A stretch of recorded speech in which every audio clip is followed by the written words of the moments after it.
The early morning sun painted golden streaks across Interstate 75 as Marcus Thompson guided his 2024 Lincoln Navigator through the Georgia countryside. At 52, he carried himself with the quiet dignity earned from 2 decades on the federal bench, though today he was simply a father and husband embarking on their annual family beach vacation to Hilton Head Island. In the passenger seat, his wife Sandra dozed lightly, her law briefs forgotten in her lap. The soft glow of sunrise highlighted the subtle silver strands in her dark hair, earning their place through 15 years of civil rights cases and countless late nights at her private practice. Every few minutes, she would stir, check their route on the GPS, then drift back to sleep, trusting her husband's steady hand at the wheel. In the back seat, their children were lost to the world of dreams. 15-year-old Marcus Jr., MJ to the family, had his lanky frame sprawled across the leather seats, basketball shorts, and his prized Howard University hoodie marking him as his father's son. His sister Zara, 13 going on 30, maintained her characteristic poise even in sleep, her braids arranged perfectly despite the early hour, her iPad still clutched in manicured fingers. Marcus glanced at his family in the rearview mirror, a smile touching the corners of his mouth. These precious moments of peace were what he worked for. What made the weight of his responsibilities bearable? In his courtroom, he was Your Honor, presiding over federal cases that often made headlines. But here, cruising down the interstate with the summer sun warming the cabin, he was just Dad, headed to their favorite spot on the South Carolina coast. The Navigator's climate control hummed softly, maintaining a perfect 72 degrees despite the growing Georgia heat outside. Their luggage was precisely packed in the trunk, Sandra's organizational skills extending far beyond the courtroom, with beach gear, formal wear for the 2 charity events they'd attend, and enough snacks to fuel 2 perpetually hungry teenagers through the 6-hour drive. Marcus adjusted his wire-rimmed glasses and checked the fuel gauge. They'd need to stop soon, though he was reluctant to break the tranquil atmosphere. The past month had been particularly demanding, with a high-profile discrimination case drawing national attention to his courtroom. The verdict he delivered had earned both praise and criticism, but as always, he'd let the law and his conscience be his guides. Sandra stirred beside him, stretching gracefully as she fully awakened. "How long was I out?" she asked, her voice still husky with sleep. "About an hour," Marcus replied, reaching over to squeeze her hand. "Perfect timing. We'll need to fuel up soon." She checked their location on her phone. There's a decent station about 10 miles ahead. Clean bathrooms, according to the reviews. Ever the planner, Sandra had researched even their potential rest stops. The summer sun climbed higher as they continued south, casting dappled shadows through the pine trees that lined the highway. The Navigator's sound system played soft jazz at a low volume. Miles Davis, Marcus's favorite for long drives. The familiar notes of blue and green filled the cabin like a gentle mist. "Dad?" Zara's voice drifted from the back seat. "Can we get breakfast when we stop?" "Real breakfast, not just snacks." Marcus caught her eye in the mirror. "Already hungry, princess." "Growing brain needs fuel," she replied with a precociousness that reminded him so much of her mother. Sandra turned in her seat, smiling at their daughter. "I saw a place near the station. Famous for their biscuits, apparently." The family settled back into comfortable silence as Marcus signaled for the upcoming exit. These were the moments he treasured most. No gavels, no cases, no media attention. Just his family, the open road, and the promise of sandy beaches ahead. He couldn't know that in less than an hour, this peaceful morning would transform into something very different. A reminder that even a federal judge wasn't immune to the realities of being black in America. The Thompson family had just finished their breakfast stop, the taste of buttery biscuits and Georgia peach jam still lingering. Marcus guided the Navigator back onto the highway, the sun now high enough to necessitate his Ray-Bans. MG had finally woken up properly and was sharing his earbuds with Zara, the siblings temporarily united in their appreciation of whatever new artist had caught their attention. The first police cruiser appeared in Marcus's rearview mirror about 15 minutes after they'd merged back onto I-75. He noted its presence automatically. Decades of experience had taught him to always be aware of law enforcement, regardless of the robes he wore in his professional life. Sandra noticed too. Her hand instinctively reached for her phone. "Just passing through," Marcus said quietly, maintaining a perfect 70 miles per hour in the middle lane. But the cruiser didn't pass. Instead, a second patrol car appeared, both vehicles now following the Navigator at a measured distance. Sandra's fingers tightened around her phone. "Marcus." "I see them," he replied, his voice steady despite the familiar tension building in his shoulders. In the back seat, the teenagers had fallen silent, their music forgotten as they too noticed their police escorts. The flash of blue lights filled the Navigator's cabin like an unwelcome strobe. Marcus signaled immediately, following procedure with practiced precision as he eased onto the shoulder. He placed both hands on the steering wheel at 10 and 2, even before the vehicle came to a complete stop. "Dad?" Zara's voice wavered slightly. "Everything's fine, Princess," Marcus assured her, though his eyes remained fixed on the rearview mirror. "Sandra, make sure you're recording." His wife was already 2 steps ahead, her phone discreetly capturing video as the officers approached. One from each side of the vehicle, hands resting on their holsters. Marcus counted 4 backup units pulling up behind them, an excessive show of force for a routine traffic stop. The officer on the driver's side was young, perhaps mid-20s, with close-cropped blonde hair and a badge reading Officer Phillips. His partner, approaching the passenger side, was older, heavier set, with the name Sergeant Drake visible on his uniform. "Driver," Phillips barked, his hands still hovering near his weapon. "Keep your hands where we can see them and exit the vehicle slowly." Marcus felt his children's fear like a physical presence in the car. He'd had this conversation with them before. The rules of engagement, the importance of remaining calm, the bitter reality that their safety might depend on their compliance regardless of their rights. But knowing and experiencing were very different things. "Sir," Marcus responded, his voice clear and measured, "I'd like to know the reason for this stop before stepping out of the vehicle." "Exit the vehicle now." Phillips's voice rose sharply. "This is a stolen vehicle report matching your description." Sandra's quietly steady voice carried from the passenger seat. "Officers, this is our personal vehicle, purchased new last year.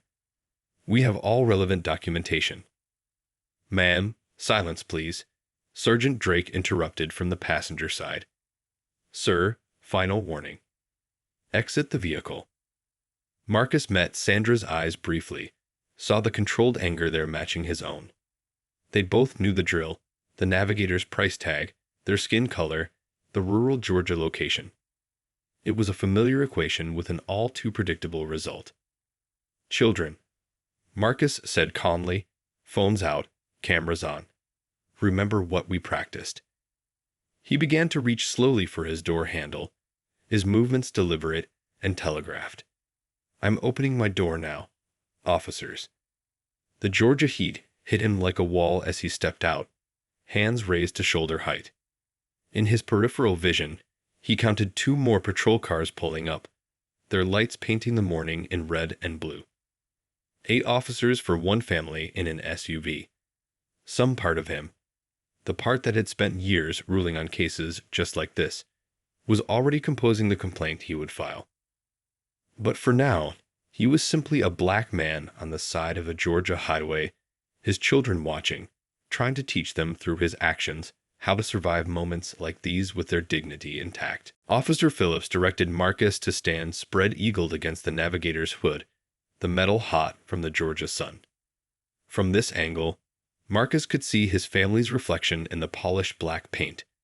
Sandra's composed fury as she kept her phone steady, MJ's clenched jaw, and Zara's wide eyes taking in every detail. He silently thanked Sandra for their family's routine civil rights drills that now kept their children quiet but recording. Care to explain how you came to be driving this vehicle? Sergeant Drake demanded, circling around to stand beside his younger partner. The older officer's tone dripped with manufactured authority, a sound Marcus had heard countless times in his courtroom from overconfident attorneys who hadn't done their homework. As my wife mentioned, Marcus replied evenly, maintaining his position. This is our personal vehicle, purchased from Thompson Lincoln in Atlanta last year. The registration and insurance documents are in the glove compartment. Mighty expensive ride, Phillips commented, making no move to verify the documents. What did you say you do for a living? Marcus noted the deliberate ignorance of the fact that he hadn't mentioned his profession at all. I didn't. But I'm happy to provide my identification and vehicle documentation if you'll allow me to reach for my wallet. A third officer approached, this one carrying a German shepherd straining at its leash. Sarge, want us to run a canine search. Sandra's voice cut through the tension. Officers, you have no probable cause for a search. We do not consent, and I remind you that this stop and your actions are being recorded. Ma'am. Drake turned toward the navigator, his hand still resting on his weapon. Step out of the vehicle with the children. Officer Martinez here is going to conduct a routine sweep. Marcus felt his temperature rising, though his exterior remained calm. Officers, I'll say this once more. You have not stated a valid reason for this stop. You have not verified our documentation. You have no probable cause for a search. I am formally requesting your badge numbers and the name of your supervising officer. Phillips stepped closer, his face flushed with what Marcus recognized as the dangerous combination of authority and insecurity. Listen here. The children will remain in the vehicle. Marcus interrupted, his voice taking on the quiet power that had silenced countless courtrooms. My wife will stay with them. You have no grounds for this escalation, and I strongly suggest you consider your next actions carefully. The canine officer, Martinez, had already begun leading the dog around the navigator, ignoring both the lack of consent and the legal requirement for probable cause. Marcus watched in the reflection as Zara gripped her brother's hand, MJ squeezing back while maintaining a steady hand with his phone camera. Sir, Drake's voice took on a mocking edge. Seems to me like you know an awful lot about the law for someone For someone who what exactly? Marcus turned his head slightly, meeting the surgeon's eyes. Please, finish that thought. I'm quite interested in where it leads. A fourth officer approached with a radio in hand, speaking in low tones to Drake. Marcus caught fragments about running the plates, but kept his position against the vehicle. The sun beat down mercilessly as more traffic slowed to gawk at the scene. A black family's navigator surrounded by 6 patrol cars, lights still flashing in the morning light.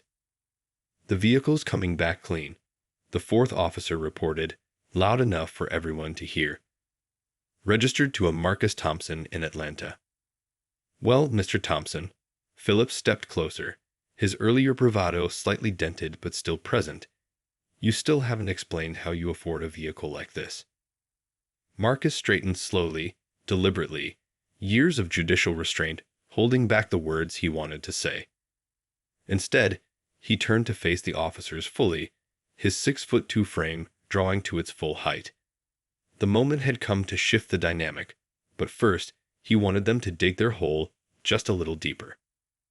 Before I answer that, he said, his voice carrying the weight of 2 decades on the bench, would anyone like to explain why 8 officers and a K-9 unit were deployed to harass my family without cause? The silence that followed Marcus's question hung in the humid Georgia air. Officer Phillips glanced at Sergeant Drake, their earlier confidence wavering as they registered the shift in Marcus's demeanor. The K-9 unit had completed its fruitless circuit of the navigator, the dog showing no interest in the immaculate vehicle. Sir, Drake began, his tone still carrying a thread of authority. Routine stops sometimes require additional units for officer safety. Routine stops. Marcus interrupted, his voice carrying the same measured tone he used when addressing contempt in his courtroom. Let's discuss that. In the past 20 minutes, you've detained my family without cause, attempted an illegal search, and deployed excessive force for what you claimed was a stolen vehicle report. He paused, letting the words settle. A report, I might add, that your own dispatcher just confirmed was false. Sandra's car door opened smoothly as she stepped out, her phone still recording. For the record, officers, I've just forwarded the first part of this footage to our office. Would you like the contact information for our legal team, or shall I continue sending them updates in real time? A fifth officer, older than the others and wearing lieutenant's bars, hurried toward the scene. He'd clearly been radioed about the situation, and something in his rushed approach suggested he'd received concerning information about their detainee's identity. Marcus reached slowly into his back pocket, maintaining eye contact with Drake. Since you're so interested in my profession and ability to purchase vehicles, allow me to introduce myself properly. He withdrew his federal judiciary credentials, holding them where all officers present could see. I'm Federal Judge Marcus Thompson, Northern District of Georgia. Perhaps you're familiar with my recent ruling on Johnson v. Atlanta Police Department regarding discriminatory traffic stop practices. The transformation was immediate and almost theatrical. Officer Phillips's face drained of color, while Sergeant Drake's aggressive stance melted into something approaching military attention. The lieutenant reached the group just as Marcus's words registered, and his expression suggested he was calculating the exact dimensions of the grave his officers had dug. Your Honor, the lieutenant stammered, I'm Lieutenant Roberts. There's been a terrible misunderstanding. Has there? Marcus raised an eyebrow, his judicial demeanor in full effect. A misunderstanding implies confusion or error. What I've witnessed appears to be a textbook example of racial profiling, escalation without cause, and attempted illegal search and seizure. Would you agree, Lieutenant Roberts? In the Navigator, MJ and Zara had lowered their phones, their faces showing a mixture of pride and lingering tension as they watched their father command the scene that had moments ago felt so threatening. Your Honor, we can explain, Drake began, but Marcus held up a hand in a gesture familiar to any who'd stood before his bench. Officers Phillips and Drake. He said their names deliberately. I suggest you begin documenting your actions and justifications for this stop in detail. Lieutenant Roberts, I'll need your card, and I expect a full incident report on my desk by tomorrow morning. His voice remained measured, professional. I'm particularly interested in the documentation of the alleged stolen vehicle report that triggered this stop. Sandra stepped forward, her heels clicking purposefully on the asphalt. We'll also need the names and badge numbers of all officers present, including the K-9 unit, and the dashcam footage from all 6 patrol cars, of course. The lieutenant nodded rapidly, already reaching for his business card with one hand while using the other to gesture for the excess units to clear the scene. Officers began retreating to their vehicles, the lights finally switching off one by one. Marcus turned to his family, softening his expression. MJ, Zara, are you both okay? Their nods were shaky but determined. Marcus saw in their eyes something new, not just the fear and anger of the initial stop, but understanding. They'd just witnessed how preparation, dignity, and knowledge of one's rights could transform a dangerous situation. It wasn't the lesson he planned for this vacation, but it was perhaps the most important one they'd learn. Your Honor, Lieutenant Roberts ventured, you're free to go, of course. We sincerely apologize for any inconvenience. Free to go. Marcus turned back, his voice carrying just enough edge to freeze the lieutenant mid-sentence. No, Lieutenant. This situation is far from over. This is exactly where I need to be right now. The summer heat had intensified, but no one moved from the shoulder of I-75. Marcus stood with the practiced patience of a man who'd spent decades ensuring justice was properly served, while Sandra maintained her recording, her legal mind already cataloging every violation they'd witnessed. "Lieutenant Roberts," Marcus began, his tone measured but firm, "I'd like you to explain the department's current training protocols regarding traffic stops. Specifically, your policies on escalation and the deployment of multiple units." The lieutenant shifted uncomfortably, sweat beading on his forehead that had nothing to do with the Georgia sun. "Your Honor, our officers undergo standard training." "Standard training," Sandra interrupted, her voice carrying the precision of 2 decades in civil rights law. "Would that be the same standard training outlined in the consent decree from Martinez v. Georgian County, 2022? The one requiring explicit probable cause before escalation?" Officer Phillips and Sergeant Drake stood rigid nearby, their earlier bravado replaced by the dawning realization that they'd managed to racially profile not just a federal judge, but one whose recent rulings had directly addressed police misconduct. Behind them, MJ and Zara remained in the Navigator, their phones still recording, witnessing their parents transform an act of discrimination into a teachable moment about justice and accountability. "I want every officer present to understand something," Marcus continued, his voice carrying to the remaining patrol cars. "This stop wasn't just about my family. It's about every black family that travels these roads. Every parent who has to teach their children to keep their hands visible, to record everything, to survive encounters they should never have to face." Sandra stepped closer to her husband, her presence adding weight to his words. "Lieutenant, we'll need the following immediately: all body camera footage, dispatch recordings specifically referencing the alleged stolen vehicle report, and your department's current training materials regarding traffic stops and escalation procedures." The lieutenant nodded quickly, perhaps hoping compliance now might mitigate the storm he could see brewing. "Of course, Mrs. Thompson.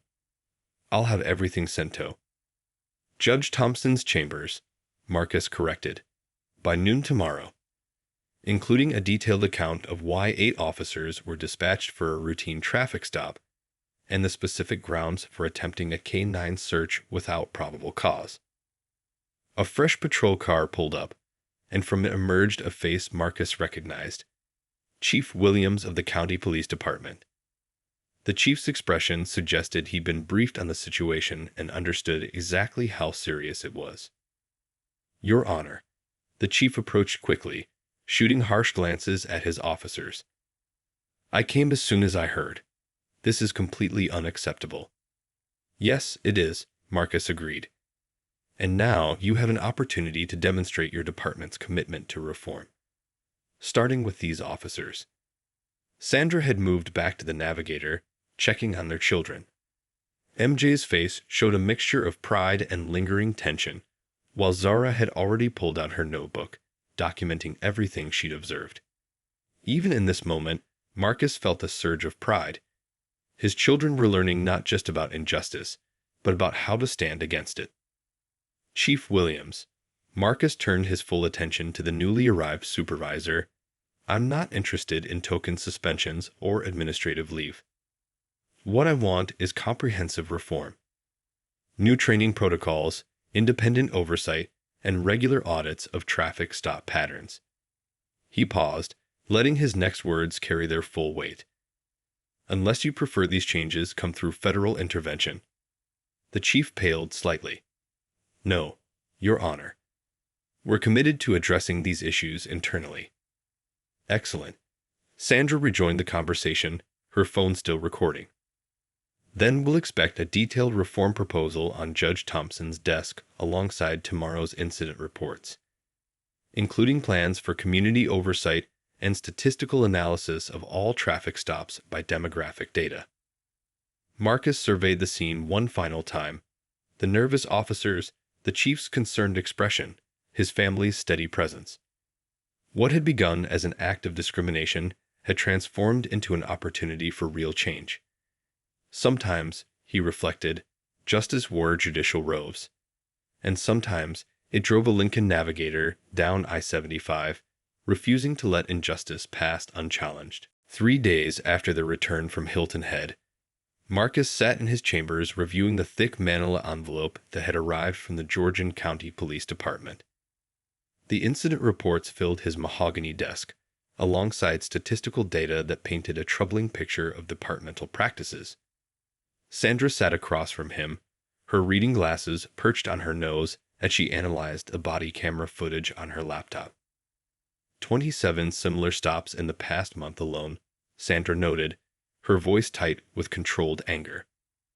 All minorities, all expensive vehicles, all with multiple units dispatched. They really handed us a pattern and practice case on a silver platter.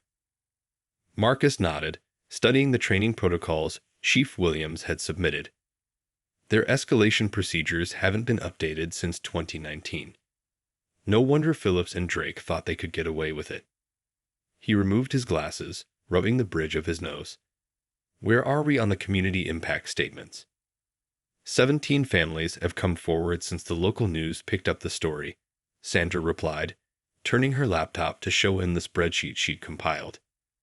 3 incidents on the same stretch of I-75 where we were stopped, all involving high-end vehicles, all targeting Black or Hispanic drivers. A knock at the chamber doors interrupted them. Marcus's judicial assistant entered, followed by Chief Williams and Lieutenant Roberts. Both men had shed their usual uniforms for suits, though their discomfort in civilian clothes was evident. Your Honor, Chief Williams began, clutching a leather portfolio. We've prepared the comprehensive reform proposal you requested. Marcus gestured to the chairs before his desk. Excellent. And the officers involved. Officers Phillips and Drake have been placed on administrative duty pending completion of our internal investigation. Lieutenant Roberts reported. All officers involved have been enrolled in mandatory bias training, and we've scheduled community listening sessions for next month. Sandra raised an eyebrow. Mandatory bias training from which provider? Because your current program's effectiveness metrics are, she consulted her notes, essentially non-existent. The chief shifted uncomfortably. We're open to recommendations for new training providers. More than recommendations, Marcus interjected, his tone carrying the weight of his position. We're prepared to offer a choice. Either implement a court-monitored reform program with certified training providers and regular audits, or face a federal investigation into your department's pattern of discriminatory practices. He opened a folder on his desk, removing a document that made both police officials tense visibly. This is a preliminary analysis of your department's traffic stop data for the past 5 years, broken down by race, vehicle type, and escalation patterns. Would you like to guess what it shows? The silence in the chambers was heavy. Outside, through the tall windows, Atlanta's afternoon traffic flowed steadily, countless families like his own trying to navigate a system that still saw their success as suspicious. We're prepared to cooperate fully, Chief Williams said finally. What are your terms? Marcus and Sandra exchanged a glance, years of shared purpose flowing between them. They'd prepared for this moment, turning their family's traumatic experience into an opportunity for lasting change. First, Sandra began, pulling out her own document, immediate implementation of body camera protocols with automatic upload to an independent review board. Second, comprehensive retraining of all officers using the National Center for Civil Rights' latest curriculum. Third, community oversight panels with actual authority to review complaints. Fourth, Marcus continued, monthly statistical reviews of all traffic stops with public reporting of demographic data. Fifth, revision of all escalation procedures requiring documented probable cause before multiple units can be deployed. He leaned forward, his expression stern but not unkind. And finally, I want officers Phillips and Drake to participate in a series of community dialogues. Not to shame them, but to help them understand the impact of their actions on families like mine, and on their own department's relationship with the community they're sworn to protect. The chief nodded slowly, perhaps realizing that what had started as a potential catastrophe for his department could become a model for reform. And if we agree to all this, Then, instead of being remembered as the department that profiled a federal judge, Sandra replied, "You'll be known as the department that turned that mistake into meaningful change." Marcus thought of MJ and Zara, who'd watched the whole incident unfold. They'd seen not just the injustice, but how to fight it systematically, legally, and effectively. The summer heat had intensified, but no one moved from the shoulder of I-75. Marcus stood with the practiced patience of a man who'd spent decades ensuring justice was properly served, while Sandra maintained her recording, her legal mind already cataloging every violation they'd witnessed. "Lieutenant Roberts," Marcus began, his tone measured but firm, "I'd like you to explain the department's current training protocols regarding traffic stops. Specifically, your policies on escalation and the deployment of multiple units."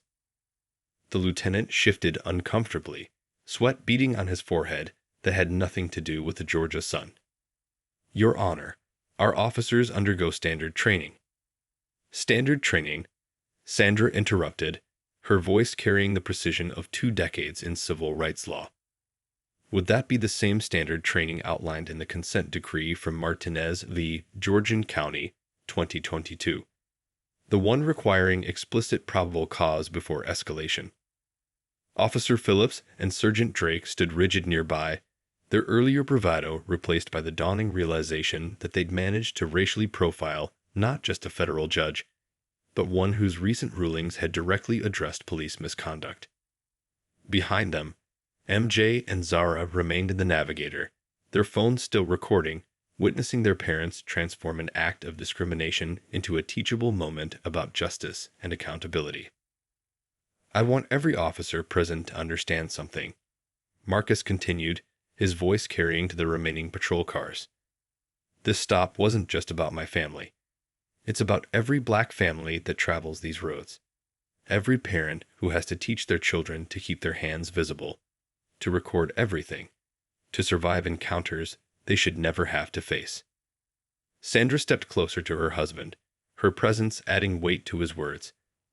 "Lieutenant, we'll need the following immediately: all body camera footage, dispatch recordings specifically referencing the alleged stolen vehicle report, and your department's current training materials regarding traffic stops and escalation procedures."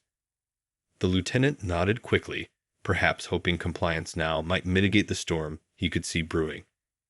"Of course, Mrs. Thompson.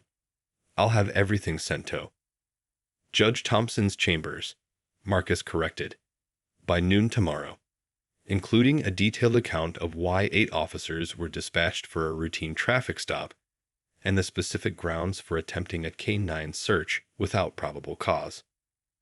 A fresh patrol car pulled up, and from it emerged a face Marcus recognized: Chief Williams of the County Police Department. The chief's expression suggested he'd been briefed on the situation and understood exactly how serious it was. "Your Honor," the chief approached quickly, shooting harsh glances at his officers. "I came as soon as I heard.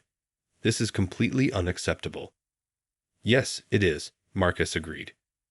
"And now you have an opportunity to demonstrate your department's commitment to reform.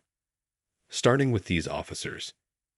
Sandra had moved back to the Navigator, checking on their children. MJ's face showed a mixture of pride and lingering tension, while Zara had already pulled out her notebook, documenting everything she'd observed. Even in this moment, Marcus felt a surge of pride. His children were learning not just about injustice, but about how to stand against it. "Chief Williams," Marcus turned his full attention to the newly arrived supervisor. "I'm not interested in token suspensions or administrative leave. What I want is comprehensive reform. New training protocols, independent oversight, and regular audits of traffic stop patterns." He paused, letting his next words carry their full weight.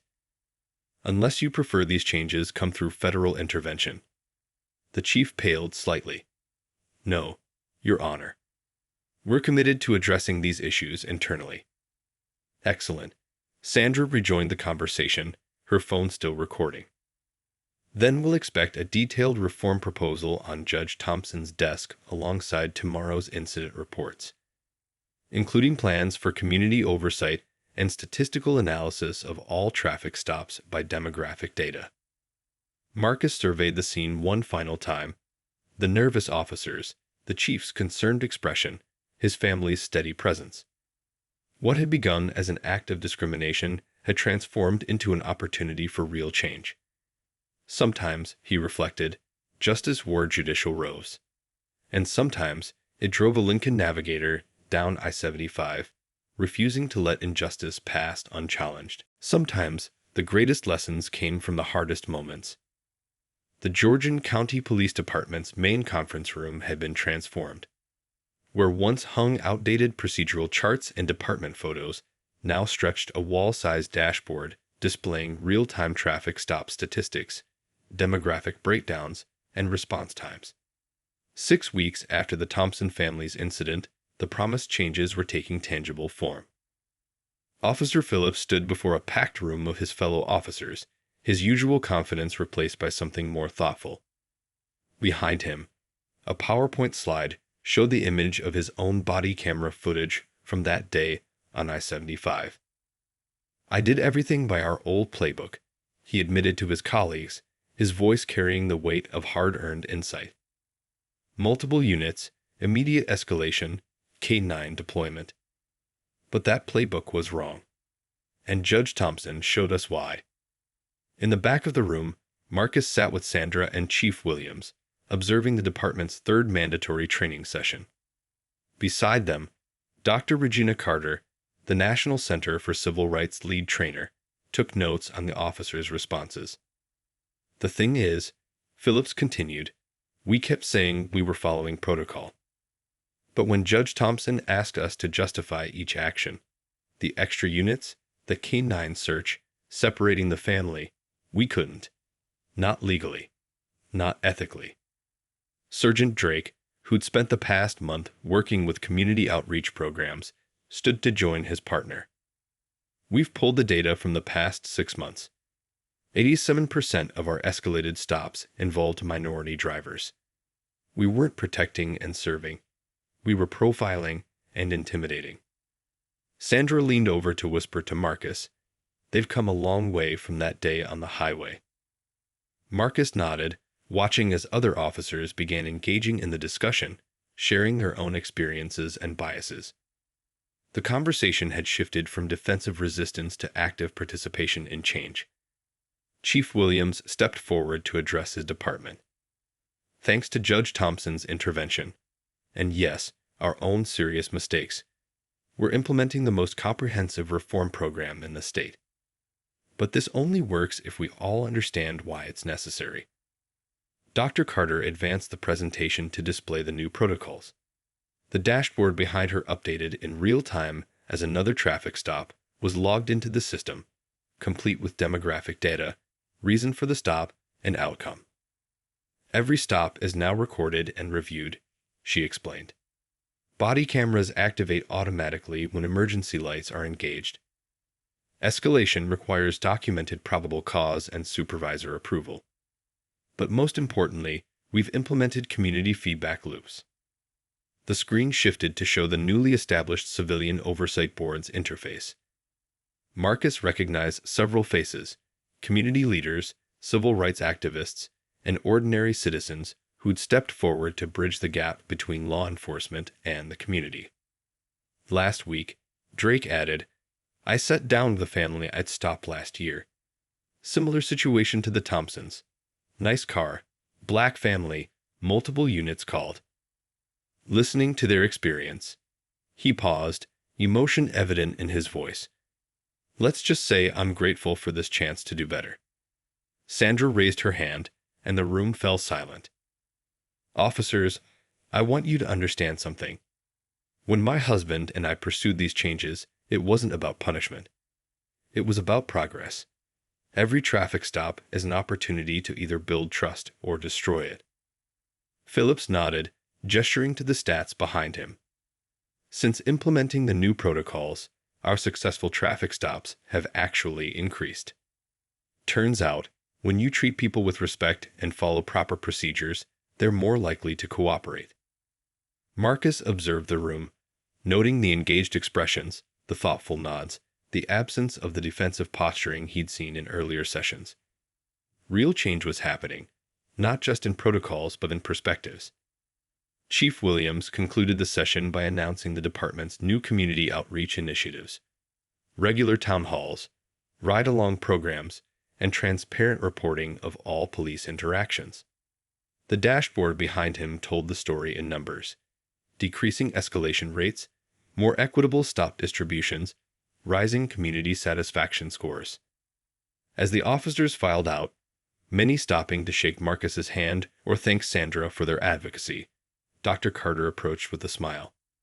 "Your Honor, I've implemented reform programs in 12 departments across the country. None have embraced change this thoroughly or quickly."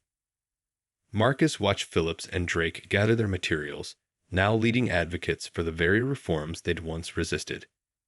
Sometimes, he reflected, justice needed more than a gavel. It needed people willing to turn their own trauma into transformation, their grievances into growth. 3 months after the incident, the Georgian County Community Center buzzed with energy.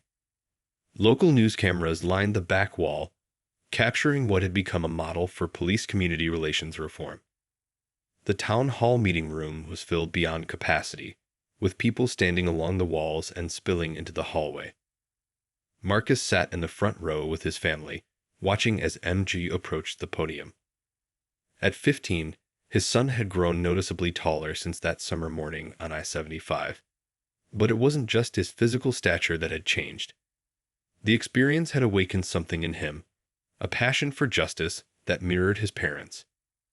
"Before I start my presentation," MG began, adjusting the microphone, "I want to thank Officers Phillips and Drake for being here today." He gestured to the 2 officers, who sat in uniform among the community members rather than apart from them. "What happened to my family wasn't unique. What is unique is what we all chose to do about it." Sandra squeezed Marcus's hand as their son clicked to his first slide, displaying the results of his school project: a comprehensive survey of young people's experiences with law enforcement in their county. The data had been so compelling that the Civilian Oversight Board had requested to use it in their quarterly review. 78% of minority youth reported feeling afraid during routine traffic stops. MG continued, his voice steady. But in the past 3 months, since the new protocols were implemented, that number has dropped to 43%. That's still too high, but it's progress. Zara, sitting between her parents, diligently took notes in her journal. She'd started a social justice club at her middle school, inspired by watching her family transform a traumatic experience into positive change. Officer Phillips stood up when MG finished, waiting for his turn to speak. 3 months ago, I was part of the problem, he admitted to the packed room. Now, thanks to Judge Thompson and this community, I'm learning to be part of the solution. Last week, I conducted a traffic stop of a black family in a luxury vehicle.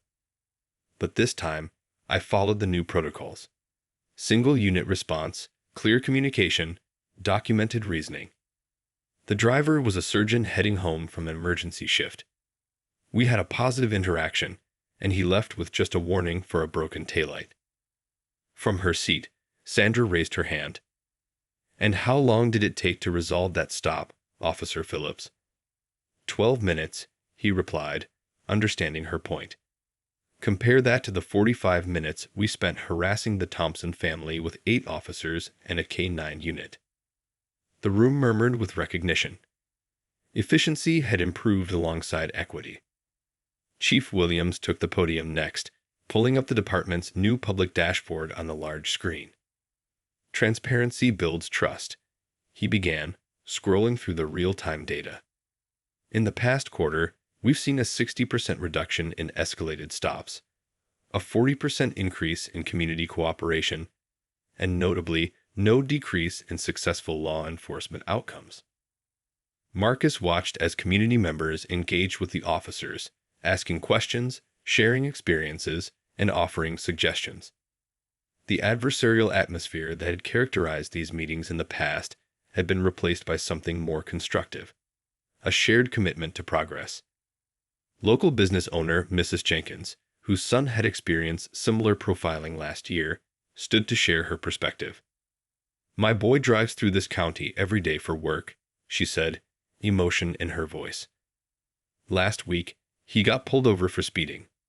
Instead of feeling terror, he experienced respect. That's the difference these changes have made." Sergeant Drake, who'd become an unexpected champion of reform, added his voice. "We're not just changing procedures, we're changing culture. Every officer now undergoes monthly community engagement training. We've started mentorship programs in local schools. Our job is to protect and serve everyone equally." As the meeting continued, Marcus reflected on how far they'd come from that summer morning. His children were watching real change unfold, learning that justice wasn't just about verdicts and sentences. It was about communities coming together to demand and create better systems. A young officer in training raised her hand to ask a question, and Marcus recognized her. She'd been in the first group to go through their new training protocols. "How do we make sure these changes last?" she asked. "How do we ensure this isn't just a temporary response to one incident?" Sandra stood to answer, her legal expertise complementing her personal experience. "By doing exactly what we're doing right now," she said. "By maintaining transparency, continuing these dialogues, and never forgetting that behind every statistic is a family like mine." 6 months to the day after the traffic stop on I-75, Marcus Thompson stood at the podium in the National Judicial Conference in Washington, D.C. Before him sat hundreds of federal judges, law enforcement officials, and civil rights leaders from across the country. Sandra sat in the front row, alongside MJ and Zara, all of them dressed for the occasion that would cement their family's unexpected legacy. "What happened to my family that summer morning wasn't unique," Marcus began, his voice carrying the weight of both personal experience and professional authority. "What is unique is how a community chose to respond. Today, I'm not here to talk about what went wrong. I'm here to show you what can go right when we transform incidents into institutions." Behind him, the screen displayed the Georgian County Police Department's latest statistics: a 75% reduction in discriminatory stops, a 90% satisfaction rate from community feedback, and most significantly, improved officer safety ratings due to decreased tensions during routine interactions. "Our story could have ended on that highway," Marcus continued, clicking to footage from body cameras that now automatically activated and uploaded to independent servers. Instead, it became a blueprint for change that any department can implement. In the audience, Chief Williams nodded proudly. His department had become a case study in effective reform, hosting observers from police departments across the country. Officers Phillips and Drake, now regular speakers at police academy training sessions, sat nearby in their dress uniforms. Sandra approached the podium to join her husband, her legal expertise complementing his judicial perspective. "The Thompson Initiative for Police Reform isn't just about new protocols," she explained, referencing the foundation they'd established. "It's about creating sustainable change through 3 key principles: transparency, accountability, and community engagement." The screen shifted to show the initiative's first national results. 12 police departments had adopted their reform model. Over 5,000 officers had completed their enhanced training program. Community satisfaction rates had improved by an average of 65%. Successful law enforcement outcomes remained stable or improved. Officer complaints had decreased by 50%. MJ and Zara watched their parents from the front row, their own contributions to the initiative evident in the youth engagement statistics displayed. MJ's research had become part of the standard training curriculum, while Zara's social justice club model had been adopted by schools nationwide. But numbers tell only part of the story, Marcus continued. The real measure of success lies in the changed relationships between law enforcement and the communities they serve. Last week, I received a letter from a father in Michigan whose department had implemented our protocols. His teenage son had been stopped for a broken taillight. Instead of fear, That interaction ended with the officer helping the young man change the bulb. Sandra took over, her voice carrying the passion that had driven their work. The Thompson Initiative isn't just about police reform. It's about showing communities everywhere that change is possible when we work together. Every department that adopts these protocols, every officer who embraces this training, every community that engages in this dialogue becomes part of a larger movement toward justice. From their seats, Phillips and Drake stood to share their perspective. 6 months ago, we were the officers who embodied everything wrong with the system, Phillips admitted. Today, we train other officers on how to do better, be better. That's the power of this initiative. It transforms not just protocols, but people. As Marcus concluded the presentation, he shared a final image, a recent photograph of his family at their rescheduled beach vacation. Now an annual tradition marked not just by relaxation, but by reflection on their journey. The legacy of that morning on I-75 isn't just about my family anymore, he said, his voice carrying both gravity and hope. It's about every family that travels our roads, every officer who puts on the badge, every community working to build trust. We've shown that change isn't just possible. It's practical, measurable, and sustainable. The audience rose in a standing ovation, but Marcus's eyes found his children. MJ and Zara stood tall, their faces reflecting pride not just in their parents, but in their own roles in creating lasting change. What had begun as a traumatic traffic stop had evolved into a movement, proving that justice, when pursued with dignity and determination, could transform not just moments, but generations. The work continues, Sandra concluded, joining her family as they stood together on stage. But now we have a roadmap, a proven model, and most importantly, a growing community committed to ensuring that what happened to our family becomes not just a cautionary tale, but a catalyst for lasting change.